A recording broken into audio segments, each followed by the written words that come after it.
দর্শক, ইস্পাহানি মির্জাপুর চা মুক্তবাক অনুষ্ঠানে আপনাদের সবাইকে স্বাগত জানাচ্ছি। শুরুতেই জানিয়ে দেব আজকের শিরোনামগুলো।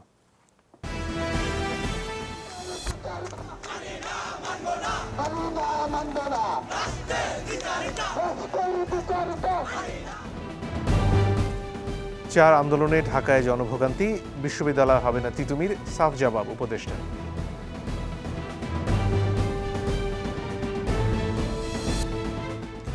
ঘটা করে খাল উদ্ধার শুরু করল সরকার, আয়োজনে লাল গালিচা ঘিরে আলোচনার সমালোচনা।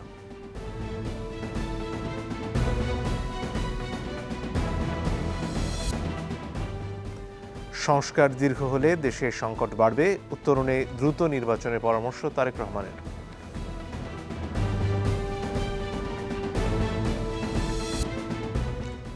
ঢাকায় টিউলিপের দুর্নীতির তথ্য সংগ্রহ ব্রিটিশ গোয়েন্দাদের, ডেইলি মেইলের প্রতিবেদন।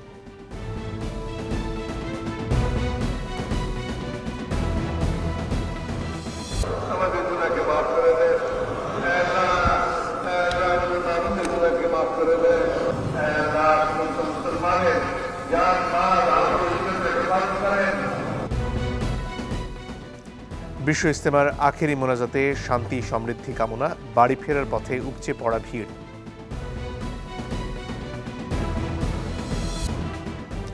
চীন, কানাডা, মেক্সিকোর পণ্যে ট্রাম্পের শুল্ক আরোপ, ভুগবে মার্কিন অর্থনীতি, কমবে বৈশ্বিক প্রবৃদ্ধি।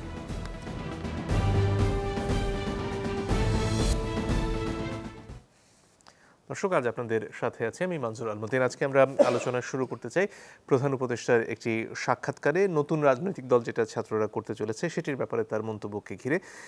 এরপরে স্বাভাবিকভাবেই বর্তমান রাজনৈতিক পরিস্থিতি, চলমান যে আন্দোলনগুলো সেসব নিয়ে আমরা কথা বলতে চাই। তিনজন সম্মানিত অতিথি রয়েছেন আমাদের সাথে। আছেন জনাব মাহমুদুর রহমান মান্না, তিনি সভাপতি নাগরিক ঐক্য। আছেন জনাব আবু আলম মোহাম্মদ শহীদ খান, সাবেক সচিব, এবং জনাব আকবর হোসেন, তিনি press minister, Bangladesh high commission, যুক্তরাজ্য। আপনাদের তিনজনকে স্বাগত আমাদের এই অনুষ্ঠানে। শুরুতেই জনাব মান্না, আপনার কাছে আসতে চাই।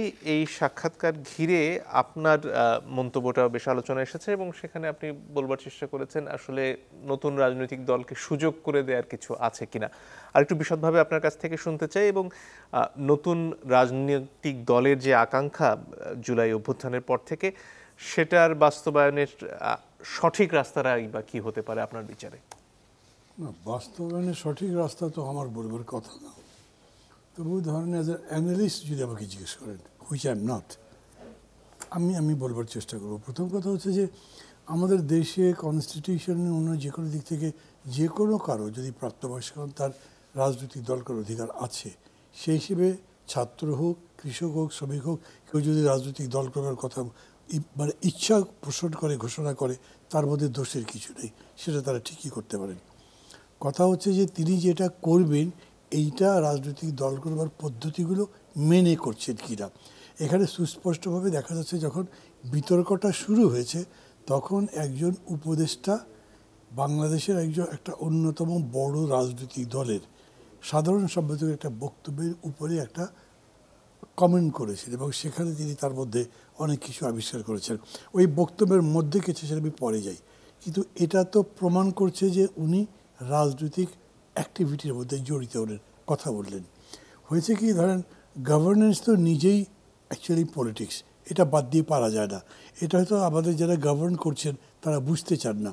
যদি বুঝতে চাইতেন তাহলে প্রথম থেকে সবাই মিলে আমরা যেরকম করে বলছিলাম যে পুরো বিষয়টাকে রাজনৈতিকভাবে দেখে সংকটটা উত্তরের জন্য চেষ্টা করা উচিত, সেইটা তারা করেননি।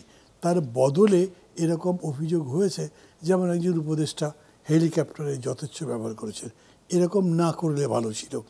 এই কথাগুলো নিয়ে বিএনপির মহাসচিব আগেই একটা স্টেটমেন্ট দিয়েছিলেন যে এটা নিরপেক্ষতা হারানোর একটা দিক। নিরপেক্ষতা যদি সরকার হারায় তাহলে তো আবার নিরপেক্ষ সরকার খুঁজতে হবে।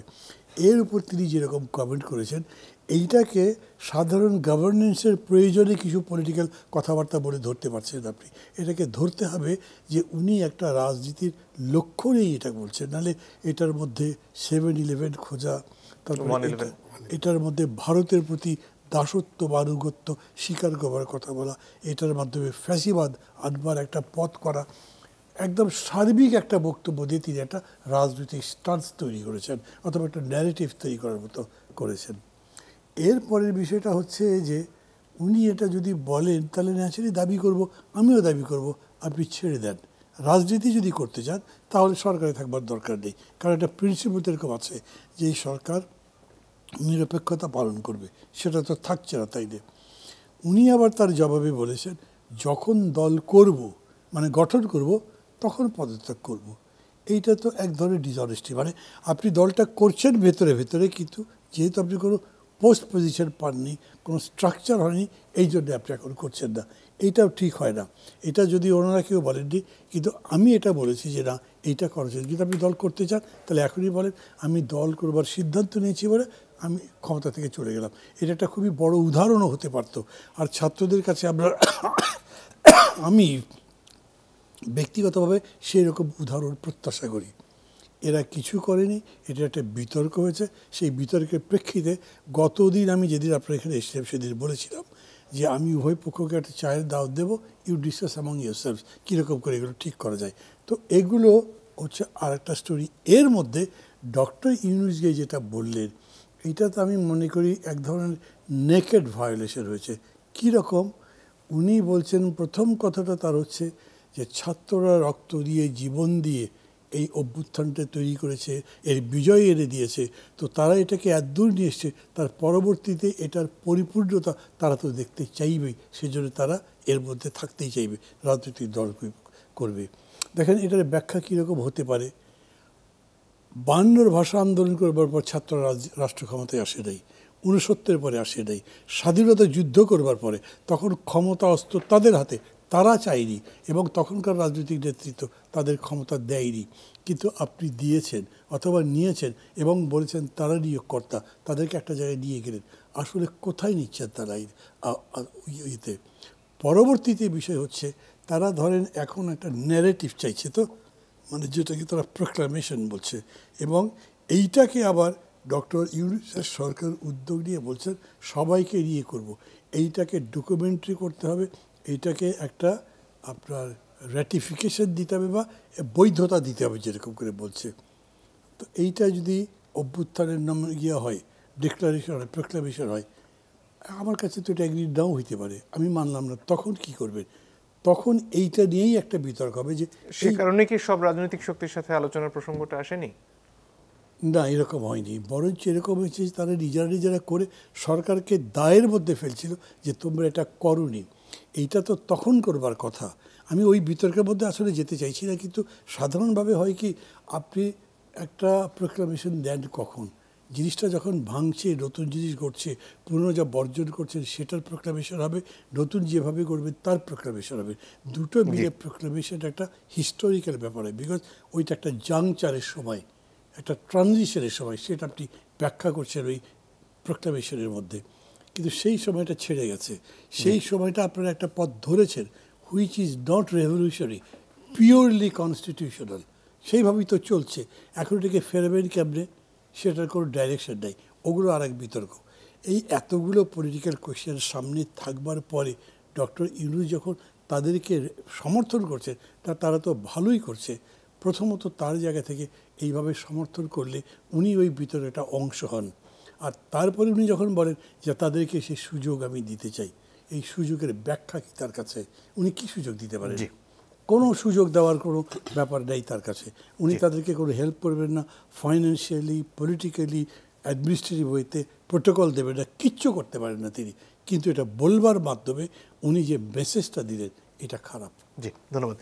জনাব আকবর হোসেন, যে বিতর্ক আসলে অনেকদিন ধরেই চলছে সেটা হচ্ছে ছাত্ররা সরকারের থেকে সরকারি সুবিধা নিয়ে দল গঠন করছে কিনা, এবং প্রধান উপদেষ্টার এই বক্তব্যের ব্যাপারে জনাব মান্না যে প্রশ্নগুলো তুলছিলেন সেটার ব্যাপারে আপনার অবস্থানটা জানতে চাই। প্রথম কথা, আসলে মান্না ভাই খুবই এক্সপেরিয়েন্সড পলিটিশিয়ান, এবং আসলে উনি বাংলাদেশের অনেকগুলো অভ্যুত্থান, অনেক কিছু দেখেছেন। মানে আমি যা কিছু বলবো এটা ওনার কাউন্টার না, আমি আমার আন্ডারস্ট্যান্ডিংটা আমি বলছি আর কি, আমি যতটুকু বুঝতে পারছি। আমি ফিনান্সিয়াল টাইমসের ইন্টারভিউটা পড়লাম প্রফেসর ইউনূসের, প্রধান উপদেষ্টা।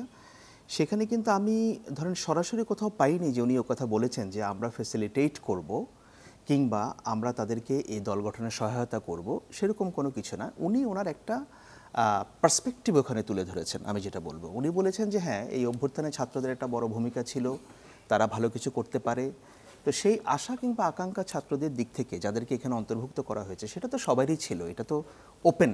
এবং এই সরকার যখন গঠন করা হয়েছে রাজনৈতিক দলগুলো কিন্তু আনকন্ডিশনাল সাপোর্ট দিয়েছে। এবং আমরা জানি, এটা আমি ব্যক্তিগতভাবে জানি, তখন তো আমি সাংবাদিকতাই করি, যে 5ই আগস্টের পরবর্তী সময় যখন এই সরকার গঠনের প্রক্রিয়া শুরু হয়েছে, কিংবা সেদিনই যখন শুরু হয়েছে, তখন ছাত্রদের দিক থেকে বিএনপির সঙ্গেও আলোচনা করা হয়েছিল এবং অন্যান্য রাজনৈতিক দলের সঙ্গেও আলোচনা করা হয়েছিল। হয়তো পরবর্তীতে যত পরিবেশ পরিস্থিতি সামনের দিকে যাচ্ছে, আমরা জানি যে রাজনীতির ময়দান কখনো শূন্য থাকে না। এখন আওয়ামী লীগ নেই, আওয়ামী লীগ নিজেরাই এই দেশ থেকে বিতাড়িত হয়ে গেছে, তারা আবার কবে ফিরবে, কিভাবে ফিরবে, সেটা ভবিষ্যতই বলে দেবে। কিন্তু এখন ছাত্ররা যেগুলো করতে চাচ্ছে, যে রাজনৈতিক দল বা বিএনপির দিক থেকে যে বক্তব্য আসছে, আমার মনে হয় যে এখানে অনেকগুলো ইফস অ্যান্ড বাটস আছে। আপনি যদি দেখেন মির্জা ফখরুল ইসলাম আলমগীর সাহেব যে ইন্টারভিউটা দিয়েছেন বিবিসিতে, উনি কিন্তু সেখানে বলেছেন যদি, একটা কথা বলেছেন, যদি তারা রাজনৈতিক দল করে তাহলে নিরপেক্ষ সরকারের প্রয়োজন হবে, যদি শব্দ ব্যবহার করেছেন। আমি আজকে ফিনান্সিয়াল টাইমসের ইন্টারভিউর পরেও বিএনপির স্থায়ী কমিটির সদস্য সালাউদ্দিন আহমেদ, অত্যন্ত প্রভাবশালী নেতা বিএনপির মধ্যে, তিনিও কিন্তু যদি শব্দ ব্যবহার করছেন। এমনকি বিএনপির ভারপ্রাপ্ত চেয়ারম্যান তারেক রহমান, ওনার যে বক্তব্যগুলো আমি দেখছি, অত্যন্ত ব্যালেন্সড এবং অত্যন্ত সুচিন্তিতভাবে তারা কিন্তু এগুলো একটা কশন তারা দিচ্ছেন যে যদি হয়। এবং আমার কাছে মনে হয় যে পরিস্থিতিটা এখন আছে, এখানে একটা ইন্টেন্স ডায়ালগ প্রয়োজন। সেখানে সরকার, রাজনৈতিক দলগুলো, যদিও মাঝে মধ্যে তারা বসছে বিভিন্ন সময়, মান্না ভাই যে কথাটা বললেন যে উনি একটা উদ্যোগ নিতে পারেন, আমার মনে হয় যে হতে পারে। কারণ আমার মনে হয় যে আলোচনার জায়গাটা কমে গেছে সবগুলোর পক্ষে। কারণ এখন বাংলাদেশের রাজনীতির মাঠে যেসব দলগুলো আছে ক্রিয়াশীল, সেটা বিএনপি বলেন, ছাত্ররা বলেন, জামায়াত ইসলামী বলেন, অন্যান্য ইসলামপন্থীরা বলেন, এরা কিন্তু সবাই ফ্যাসিবাদ বিরোধী শক্তির তার বিরুদ্ধে সবাই একত্রিত হয়েছিল। এবং আমি মনে করি যে বাংলাদেশের যে একটা সুষ্ঠু গণতান্ত্রিক প্রক্রিয়া দরকার, এবং আমাদের একটা ক্রেডিবল ইলেকশন দরকার, অ্যাকসেপ্টেবল ইলেকশন দরকার, এবং সেই ইলেকশনের মাধ্যমে যে আমরা একটা ডেমোক্রেটিক এবং লিবারেল বাংলাদেশ করতে চাইব, এই ব্যাপারে আমার মনে হয় যে বেসিক কোনো ডিফারেন্স এখন সরকারে যারা আছে, ভবিষ্যতে যারা রাজনৈতিক দল করতে চাচ্ছে, কিংবা অন্য রাজনৈতিক দলগুলো আছে, এদের মধ্যে মৌলিক কোনো তফাৎ নাই। তফাৎটা হচ্ছে প্রক্রিয়াগত, কোন প্রক্রিয়াতে আমরা আগাচ্ছি। এবং আমি মনে করি যে হ্যাঁ, অনেক কথা চালাচালি হতে পারে গণতান্ত্রিক সমাজে, এটা হবে। আমি 100% কনফিডেন্ট যে we are on road two democracy, আমরা সবসময় বলি। এবং আমি এটাও বলি যে গণতন্ত্রের প্রধান শর্ত হচ্ছে নির্বাচন, একটা ক্রেডিবল নির্বাচন, শুধু নির্বাচন না। এবং শুধু আমাদের কাছে ক্রেডিবল হলে হবে না, আন্তর্জাতিক মহলে গ্রহণযোগ্য হতে হবে। সুতরাং আমার মনে হয় যে এই যে কথাগুলো আমরা যেগুলো দেখতে পাচ্ছি, এগুলো নিয়ে খুব বেশি মতপার্থক্য আমরা দেখতে পাচ্ছি না, প্রক্রিয়াগত ব্যাপারগুলো। এবং আমার ধারণা যে যত দিন যাবে আলোচনার মাধ্যমে একটা পয়েন্টে এসে এগুলোকে রিজলভ করা যাবে। আর জনাব মান্না যেটা বলছিলেন যে উপদেষ্টা নাহিদ একটা রাজনৈতিক অবস্থান নিয়েছেন তার ফেসবুকের বক্তব্যের মাধ্যমে, এবং তারপরে আসলে তিনি এই রাজনৈতিক ময়দানে একটা রাজনৈতিক প্রতিপক্ষ হিসেবেই নিজেকে সামনে আনছেন। সেটার পরে আসলে তার সরকারের অংশগ্রহণ নিয়ে তিনি প্রশ্ন তুলছিলেন। আমার কাছে মনে হয় না যে মিস্টার নাহিদ তথ্য উপদেষ্টা তিনি প্রতিপক্ষ হিসাবে সামনে নিজেকে আনছেন। হয়তো যেহেতু যেটা বললাম যে অনেক কথা চালাচালি হচ্ছে, কথার পিঠে কথা হচ্ছে, তার দিক থেকেও একটা কথা এসছে। এখন we are free to speak on anything and everything. এখন উনি মিস্টার নাহিদ সরকারের অংশ হলেও ওনার হয়তো একটা ব্যক্তিগত মতামত তিনি সেখানে প্রকাশ করেছেন, হয়তো কোনো বক্তব্যের দিক থেকে সেটা এসছে। আবার অনেকে এটাও বলেন যে না, সরকারের থেকে হয়তো ব্যক্তিগত মতামত প্রকাশ করার সুযোগ নেই। ঠিক আছে, সবই সঠিক, আমি সেটা বলছি না। কিন্তু আমি যেটা বলছি যে এখানে প্রতিপক্ষ হিসাবে দেখার কোনো স্কোপ এখনও অবধি তৈরি হয়েছে বলে আমার মনে হয় না। কেউ জিনিসটাকে প্রতিপক্ষ হিসাবে দেখানোর চেষ্টা করছে এবং পেছন দিক থেকে হাততালি দিচ্ছে। এই যে দেখো বিএনপি এবং ছাত্রদের মধ্যে কি দূরত্ব হচ্ছে। আপনার কি রাজনৈতিক ময়দানে কি কথা হবে না? ইভেন বড় রাজনৈতিক দলগুলো যখন কথা বলে, তাদের নিজেদের মধ্যেও তো অনেক কিছু নিয়ে ডিসকন্টেন্ট থাকে, মতভেদ থাকে, কিন্তু তারা দিন শেষে একটা বিষয়ে তারা একমত হয়। কিন্তু এটা নিয়ে আমি দেখতে পাচ্ছি যে অনেকে মনে করছে যে বড় একটা গ্যাপ হয়ে গেছে, কিন্তু আমার কাছে মনে হয় একেবারেই সেটা হয় নাই এবং হবেও না। এবং যদি এটা একটা পলিটিক্যাল ডায়ালগের মধ্যে ঢুকে সামনের দিনগুলোতে আমরা রাজনীতি এবং নির্বাচনকে কীভাবে দেখতে চাই, আমার মনে হয় যে এটা is very much under control এবং সেই অনুযায়ী এটা রিজলভ হবে। জি, ধন্যবাদ। জনাব শহীদ খান, আপনার কাছে আসতে চাই। এই যে পরিস্থিতি, সেখানে নির্বাচন কবে হবে এবং নির্বাচনের আগে সরকারের যে নির্বাচন আয়োজন করার সক্ষমতা, তাদের নিরপেক্ষতা, এটাই বোধহয় সবচেয়ে বড় প্রশ্ন হিসেবে সামনে আসছে। সেখানে ছাত্ররা যদি সরকার থেকে সরে দাঁড়ান, তারপরে কি আসলে এটা নিয়ে আরো প্রশ্ন থাকবে? কারণ প্রধান উপদেষ্টার মন্তব্যের কারণে জনাব মাহমুদুর রহমান মান্না তো মনে করছেন যে এখানে তিনি তার দায়িত্বের বাইরে গিয়ে কথা বলছেন। প্রথমত আমাদের বুঝতে হবে যে অন্তর্বর্তীকালীন সরকারের ক্যারেক্টারটা কি। এটা তো অন্তর্বর্তীকালীন সরকার তো কোনো দলের সরকার না, বেসিক্যালি কোনো দলের সরকার না, কোনো দলকে রিপ্রেজেন্ট করে না। সেটা নতুন দল হোক, পুরানো দল হোক, এবং ভবিষ্যতে যে দল গঠিত হবে সেই দল হোক। তো ক্লিয়ারলি ওনাদের কোনো দলকে তারা রিপ্রেজেন্ট করবেন না। এবং এই যে আমাদের দেশে অনেক দিন ধরে আমরা তত্ত্বাবধায়ক সরকার নিয়ে এত আলোচনা, এবং তত্ত্বাবধায়ক সরকার না থাকার কারণে যে নির্বাচনগুলো ঠিকমতো হলো না, যে দলীয় সরকারের অধীনে ভালো নির্বাচন হয় না, সেই কারণে যে তত্ত্বাবধায়ক সরকার, একই কারণ যে তত্ত্বাবধায়ক সরকারে কোনো দলের সরকার হবে না, তারা কোনো দলকে সাপোর্ট দেবে না, কোনো দলকে সহায়তা করবে না, এবং তারা খুবই দলনিরপেক্ষভাবে একটা উৎসবমুখর স্বচ্ছ নির্বাচনের ব্যবস্থা করবেন। তো সেখানে যখন এই রাজনীতি নিয়ে আলোচনা হয়, ছাত্ররা যখন দল করবে, কোনো অসুবিধা নেই। বাংলাদেশে তো 48টা রেজিস্টার্ড দল অলরেডি আছে। 49তম দল হতে পারে, বা আরও 51তম হতে পারে, আরও কারা কারা অনেকে দল করবেন, শত ফুল ফুটতে দেওয়ার মতো অবস্থা। আমি এরকম 3-4টা গ্রুপকে দেখছি যে তারা দল করার চেষ্টা করছেন। অনেকের সাথে কথা বলছেন। সেনাবাহিনীর কিছু অফিসার, রিটায়ার্ড এবং সিভিল সার্ভিসের কিছু প্রাক্তন এমপি, তারাও একটা দল করার চিন্তা করে। আজকে বোধহয় তারা কোথাও একটা মিটিং করেছেন, হয়তো সংবাদপত্রে কালকে আমরা দেখতে পারবো। তো এই দল তো করতেই পারে, এটা পরিষ্কার যে আমাদের কনস্টিটিউশন তো কাউকে দল করা থেকে বাড়িত করে না, কাউকে স্বাধীনভাবে মত প্রকাশে বাড়িত করে না। কিন্তু আপনি যখন অন্তর্বর্তীকালীন সরকারে থাকেন, তখন কিন্তু আপনি কোনো দল করা বা দলকে সমর্থন করা বা দলের উদ্যোগকে স্বাগত জানানো, এটা আপনি করবেন না নীতিগতভাবে। না করাটাই বেটার। না করলে তো কোনো বিতর্ক হয় না। তা আপনি কেন বিতর্ক সৃষ্টি করবেন? বিতর্ক সৃষ্টি করার তো কোনো দরকার নেই। ইউনূস সাহেব এটা বললেই কি, না বললেই কি? উনি যদি না বলতেন তাহলে কি ছাত্ররা দল করবে না? উনি মনে মনে তো ছাত্রদেরকে প্রশংসাও করতে পারতেন, কিন্তু যখন ওপেনলি বলেন, তখন অন্যান্য রাজনৈতিক দলের কাছে মনে হতে পারে যে ইউনূস সাহেব কোনো একটা নতুন দল হবে, সেই দলকে সমর্থন করবেন। অনেক বড় স্টেটমেন্ট। আমরা তো পুরো লাইন টু লাইন পড়িনি, প্রত্যেকটা শব্দ পড়তে হবে। হি ইজ চিফ অ্যাডভাইজার, তার প্রত্যেকটা শব্দ। যেমন ধরেন যে উনি তো ডাভোসে এটা বলছেন যে গণ অভ্যুত্থানটা স্বতঃস্ফূর্ত ছিল। তা আমরা যদি ফল ব্যাক করি, ক্লিন্টন ফাউন্ডেশনের সবাই উনি কী করলেন? একজনকে উঠিয়ে নিয়ে গেলেন, বললেন he is the master mind of all things, এবং এটা মেটিকুলাসলি ডিজাইন। এটা নিয়ে অনেক সমালোচনা হলো। তারপরে ওই সমালোচনার মুখে আমরা কিন্তু ওখান থেকে ব্যাক আউট করতে দেখিনি। তারপর উনি গত পরশু বা 3-4 দিন আগে বললেন যে এটা স্বতঃস্ফূর্ত একটা গণ অভ্যুত্থান ছিল। তাহলে কী দাঁড়ালো? উনি আগে যেটা বললেন এখন সেটা বলছেন না। তো তখন নানানবিধ প্রশ্ন আসবে। এবং পলিটিক্যাল পার্টি, উনি যদি বলেন যে political opposition, he is right যে হ্যাঁ আমি একটা সরকারে আছি, আমার কি ব্যক্তিগত মতামত থাকবে না? আমরা কিন্তু এগুলো নিয়ে আগেও অনেক আলোচনা করছি, উনিও করেছেন। কেন ব্যক্তিগত মতামত একটা ক্যাবিনেট, যৌথ ক্যাবিনেটে যখন কোনো সিদ্ধান্ত হবে, তখন তার বাইরে কোনো ব্যক্তিগত মতামত থাকবে না। থাকলেই অসুবিধা। আমরা আগের গভর্নমেন্ট, তার আগের গভর্নমেন্ট, সব গভর্নমেন্টের সময় আমরা এগুলো আলোচনা করছি। তখন গভর্নমেন্ট যখনই বিপদে পড়ে, এটা তার ব্যক্তিগত মতামত, মানে এটাকে অউন করে না। তা অন্তর্বর্তীকালীন সরকারের কাছে আমি এরকম আশা করব না যে ওটা ওনার ব্যক্তিগত মতামত, উনি বলেছেন। এবং আমি মান্না ভাইয়ের সাথে একদম একমত, আপনার যদি দল করার ইচ্ছা থাকে, আপনি যদি রিমোটলি, এসব তো জানাজানি হয়, কে কোথায় যাচ্ছেন, কি করছেন, কতটুকু সাহায্য করছেন, মানুষজন জানতে পারে না। আপনার যদি রিমোটলিও কানেকশন থাকে, তাহলে আপনি অন্তর্বর্তী সরকারের উপদেষ্টা হিসেবে দায়িত্ব পালন করবেন না। আপনি চলে যান না, দল করেন না, কোনো অসুবিধা নেই। দল করেন, জনগণের কাছে যান, আপনার আদর্শ প্রচার করেন, হ্যাঁ, এবং আপনার কি চান, কি ধরনের পার্টি হবে, মডারেট ডেমোক্রেটিক পার্টি হবে না ইসলামী ডেমোক্রেটিক পার্টি হবে না কি পার্টি হবে, এটা তো বুঝতে হবে। তো আপনি বুঝান আমাদেরকে, তারপর জনগণ সিদ্ধান্ত নেবে কোন দলকে তারা সমর্থন করবে। একটা বিরতির সময় হয়ে গেছে দর্শক, একটু পরে ফিরে আসছি, আশা করি সাথে থাকবে। দর্শক, আপনারা দেখছেন ইস্পাহানি মির্জাপুর চা মুক্তবাক। আমরা একটু ভিন্ন প্রসঙ্গে আসতে চাই। বেশ কয়েকটি আন্দোলনের রাজধানীবাসী বেশ নাকাল হয়ে পড়েছেন, সে নিয়ে একটা প্রতিবেদন দেখে আলোচনায় আসবো। ঢাকার রাজপথ যেন দাবি দেওয়া আদায়ের মঞ্চ, যেখানে প্রায় প্রতিদিনই দাবির ঝাঁপি নিয়ে নামছেন রাজপথে। দাবি আদায়ের এই মৌসুমে যার খেসারত দিতে হচ্ছে সাধারণ নগরবাসীকে।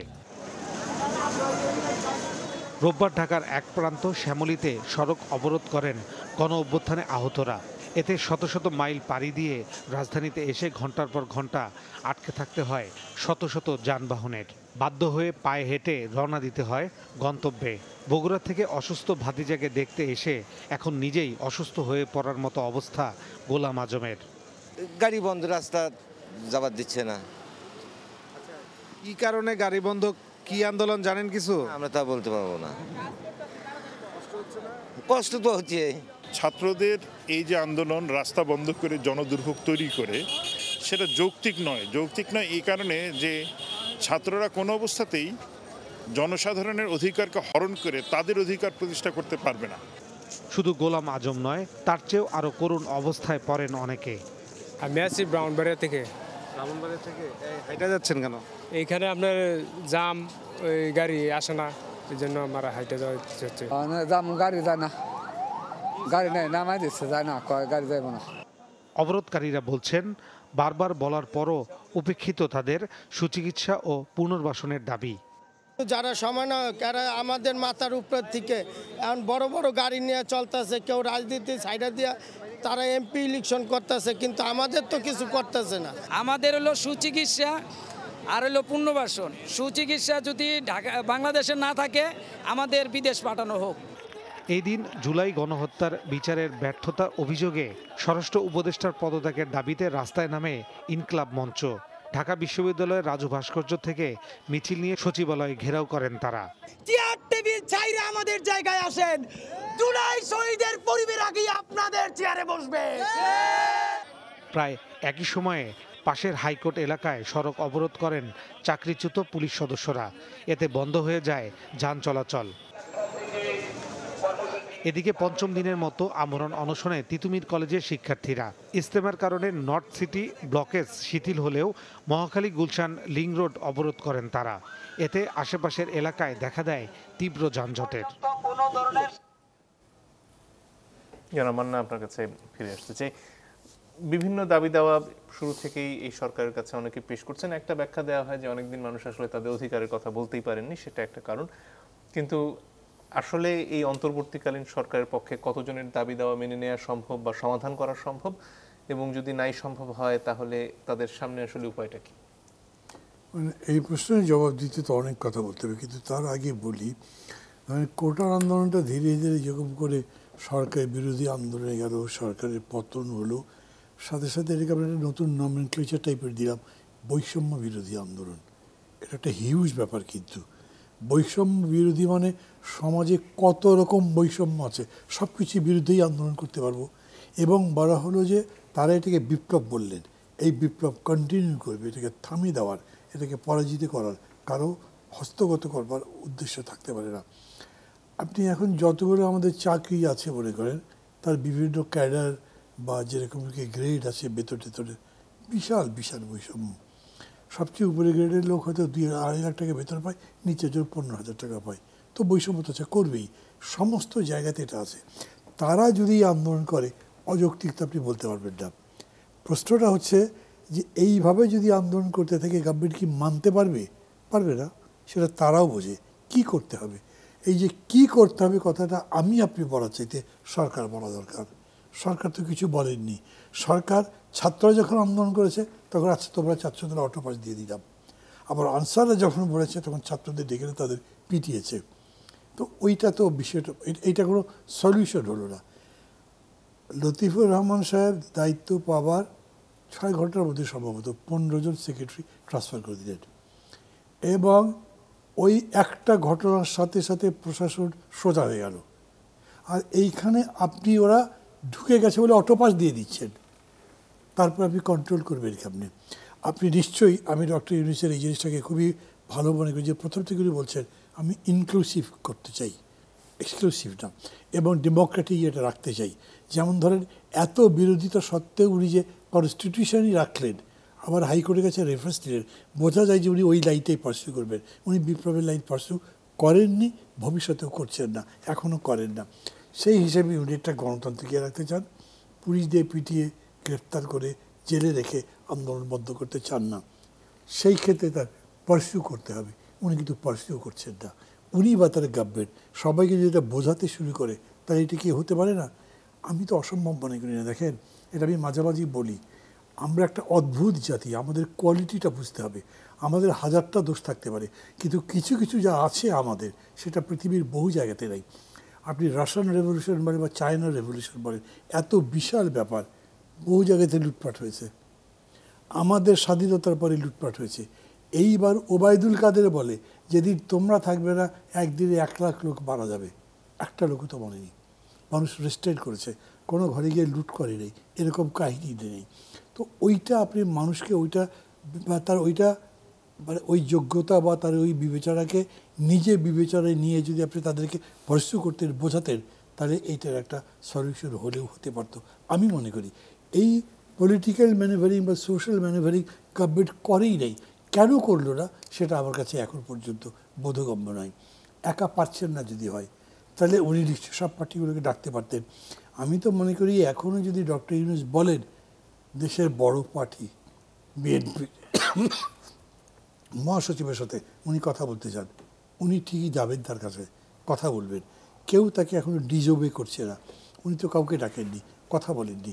ওই যে আপনার যাত্রাবাড়ির টার্মিনাল দখল, ফুলবাড়ির টার্মিনাল দখল, বাস স্ট্যান্ড দখল, স্কুল দখল, কলেজ দখল, ইউনিভার্সিটি দখল, উনি বলতে পারতেন এগুলো বন্ধ করতে হবে। আমি চাই 7 দিনের মধ্যে এগুলো বন্ধ করবেন, নাহলে আমি ব্যবস্থা নেব। ঠিকই হতো। উদাহরণ হিসেবে আমি বলি যে একটা বিতর্ক তুলেছিল কি, জাতীয় সঙ্গীত বদলাতে হবে। সরকার যখন বলেছে এই বিতর্ক অভিপ্রেত নয়, একটা স্টেটমেন্টে বন্ধ হয়ে গেছে। আপনি তো একটা কাজও করেন নাই। এই যে আন্দোলনের ব্যাপারে এখনও তিতিমির করেন, যেটা করছে, কি করছেন, আজকে গিয়ে তাও উপদেষ্টা বলছেন না দেওয়া হবে না। ওরা মনে করছে তুই কদিন আগে আমাদের সাথে আন্দোলন করেছিস, তুই এসে আবার আমাদের নির্দেশ দিস। হতেই পারে, যদিও কারোর সাথে আবার কথা হয়নি। এইটাকে গভর্নমেন্ট যে লেভেলে অ্যাড্রেস করা দরকার ছিল সেটা করা হয়নি।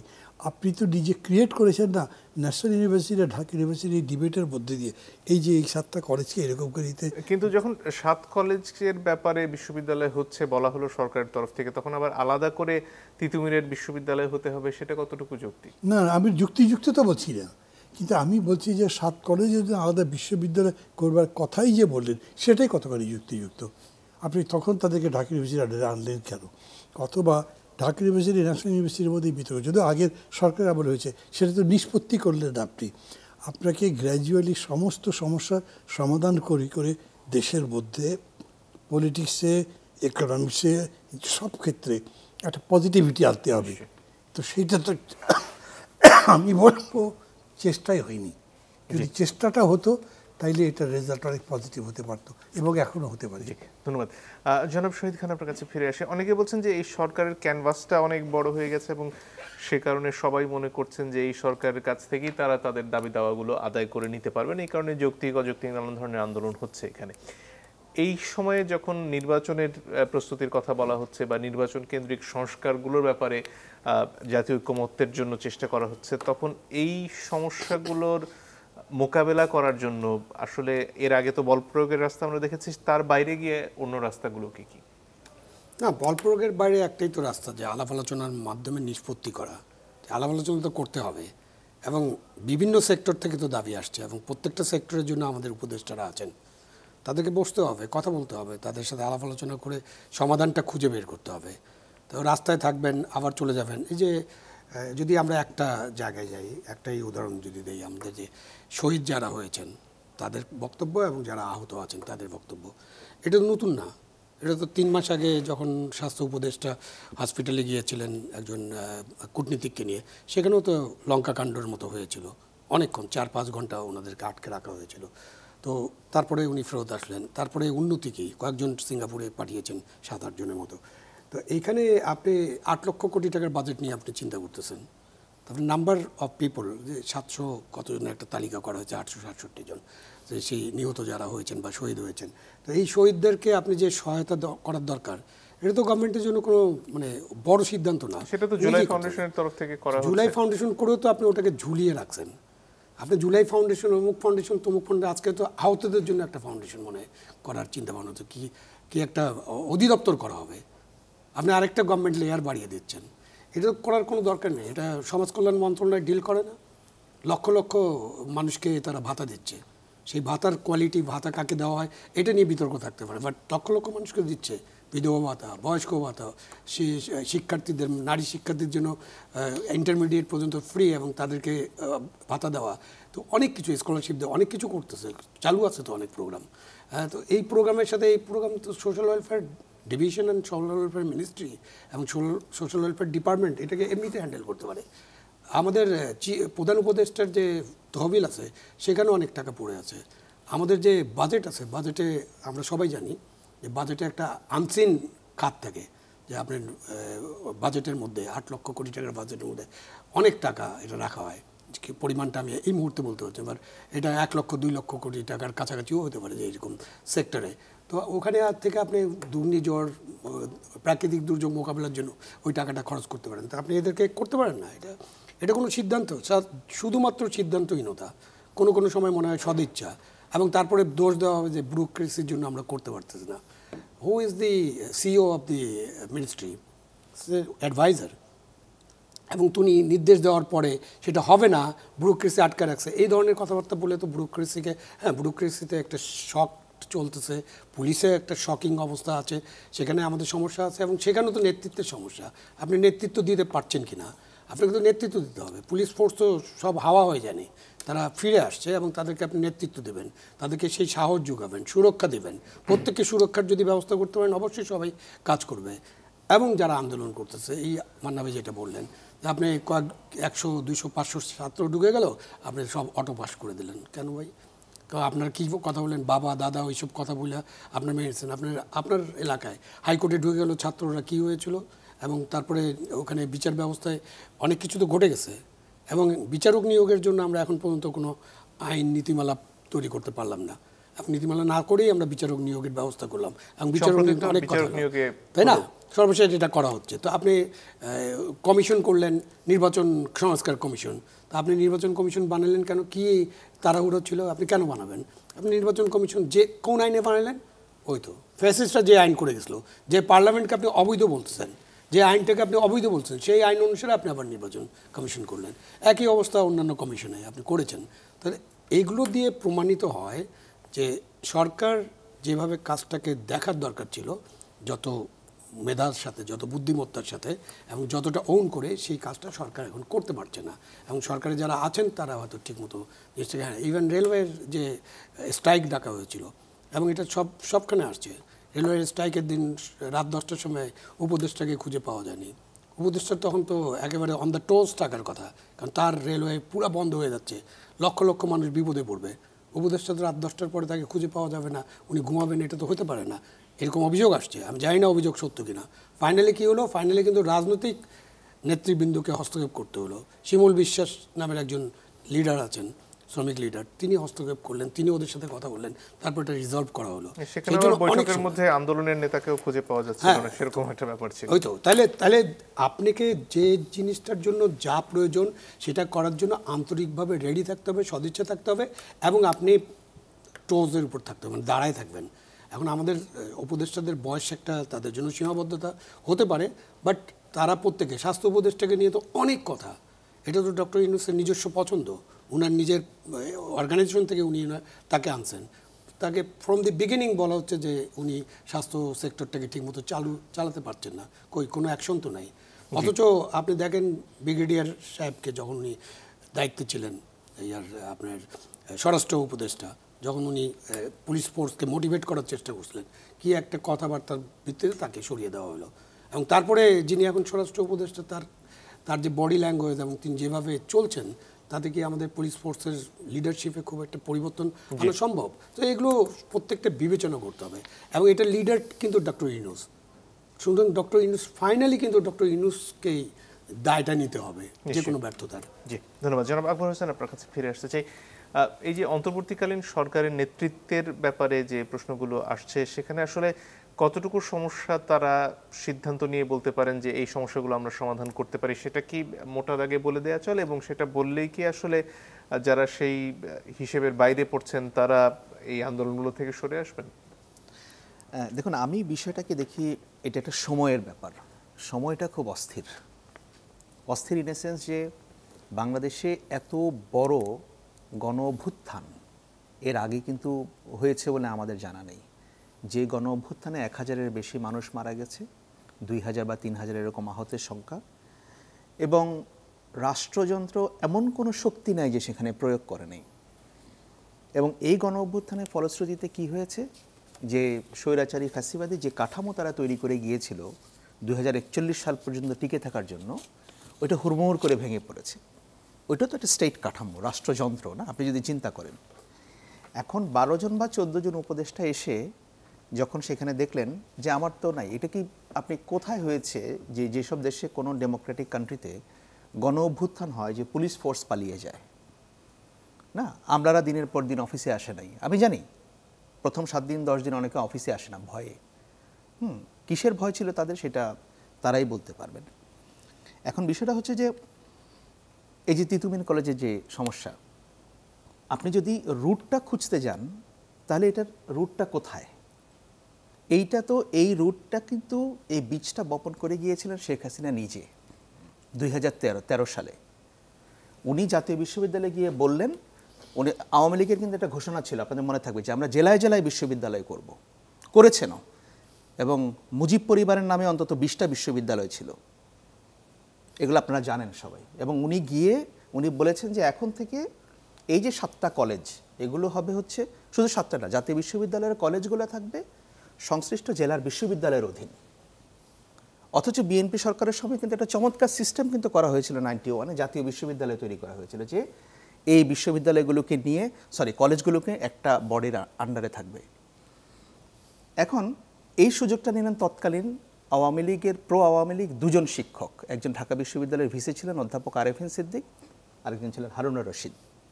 হারুনুর রশিদ এবং আরেফিন সিদ্দিকের মধ্যে প্রচণ্ড দ্বন্দ্ব ছিল। একজন ভাইস চ্যান্সেলর ছিলেন ঢাকা ইউনিভার্সিটির, একজন ভাইস চ্যান্সেলর।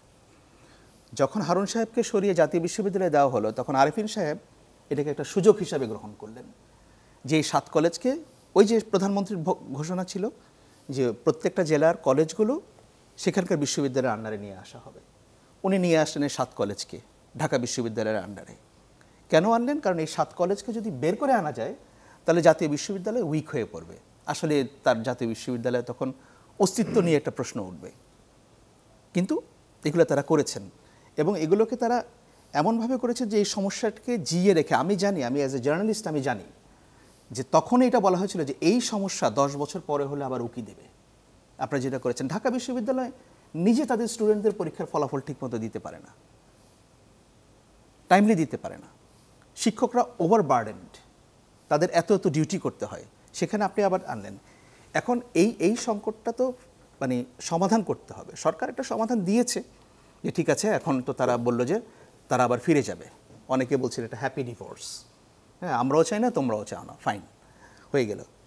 কিন্তু এর বাইরে সরকারের কি করা আছে? এটা একটা উভয় সংকট। দেখেন, আমরা এমন পরিস্থিতির ভিতর দিয়ে যাচ্ছি, রাষ্ট্র চাইলে বল প্রয়োগ করতে পারে, বল প্রয়োগ করে সরিয়ে দিতে পারে। মান্না ভাই যেটা বলছিলেন যে প্রধান উপদেষ্টা বলেছিলেন যে আমরা আগের কালচারে ফেরত যেতে চাই না। এখন আগের কালচারে ফেরত যেতে সমস্যাটা কি হবে?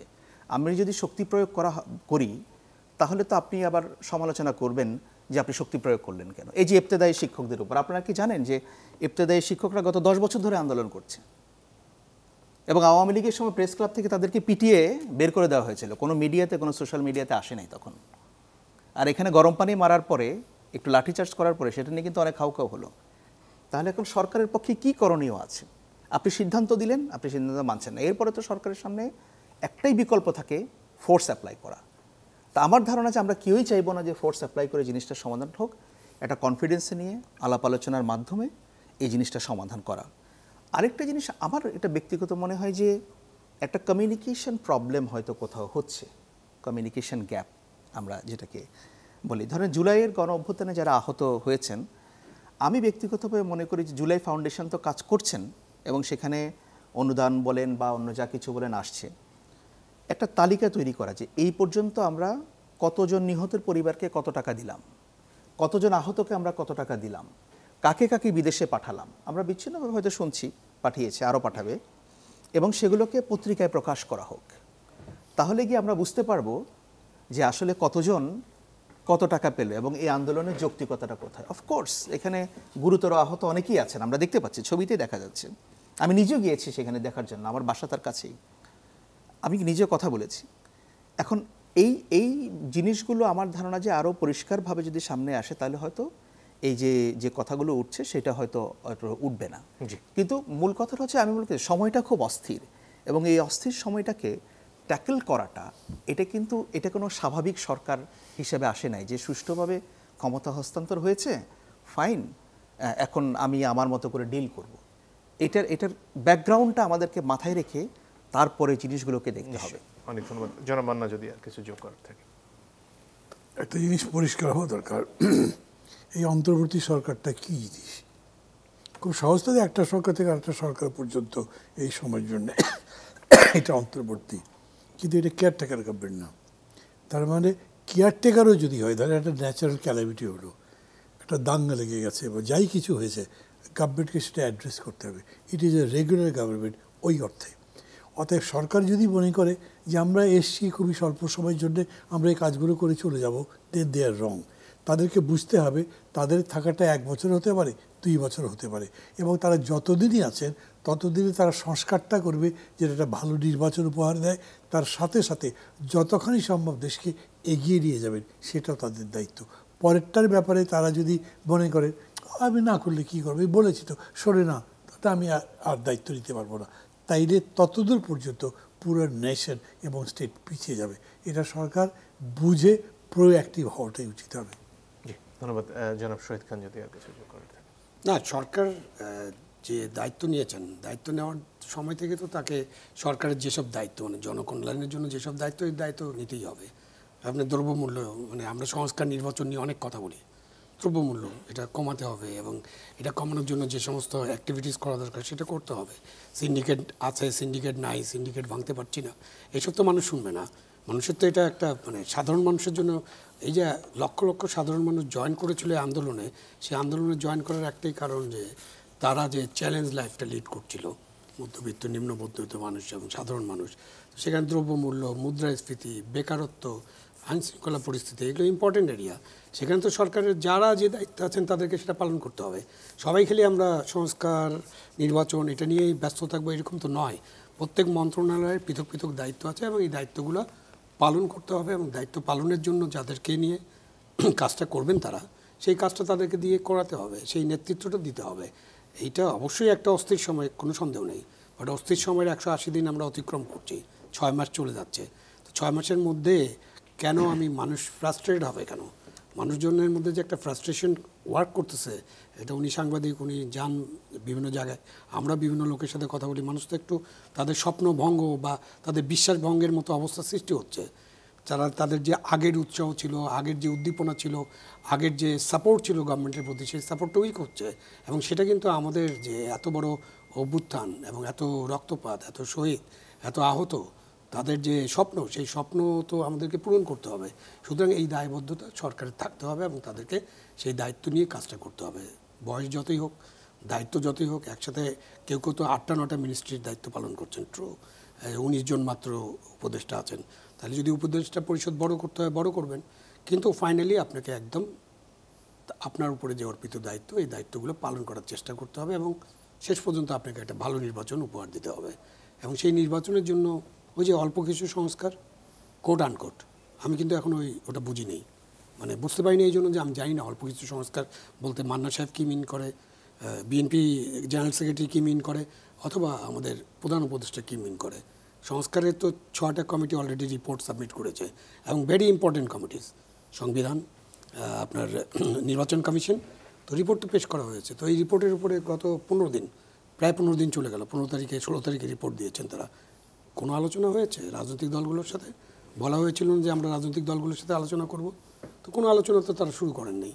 তো বিষয়টা কি, যে এটা নিয়ে কি আমরা বসে থাকবো? এটা কি আমরা প্রকাশ করব না? এটা নিয়ে কি রাজনৈতিক দলগুলোর সাথে আলোচনা করে সেই অল্প কিছু সংস্কারকে নির্দিষ্ট করতে হবে না? মিনিমাম কমন যেসব সংস্কার করা সম্ভব সেটা করব, করে সামনের দিকে এগিয়ে যাব, কিন্তু অ্যাক্টিভ হতে হবে। তো ধন্যবাদ। জনাব আকবর হোসেন, যদি আর কিছু যোগ করতে থাকে। না, সেটা আসলে আর বিশেষ কিছু বলতে, মানে একটা জিনিস যে হ্যাঁ, জনজীবনে শান্তি শৃঙ্খলা এই ব্যাপারটা খুব ইম্পর্টেন্ট, এটার মানে এটাকে অস্বীকার করার কোনো উপায় নাই। এবং একই সাথে যে জিনিসটা আমি বলতে চাই যে আসলে এই গণ অভ্যুত্থানের পরে এই দেশের মানুষ এটাতে পার্টিসিপেট করে তারাই স্বপ্ন দেখেছে যে আমরা এমন একটা সোসাইটি তৈরি করব যেখানে বৈষম্য থাকবে না, ডেমোক্রেটিক সোসাইটি হবে।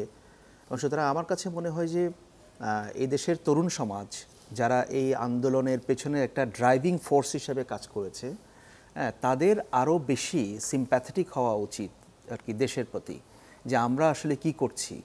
এবং এখন আমরা আর কিছু করে, আর অরাজকতা করে, আর উচ্ছৃঙ্খলতা করে, কিংবা আর নতুন নতুন বিষয় ক্রিয়েট করে দাবিয়ে নেয় আমরা আর কিছুই অর্জন করতে পারবো না।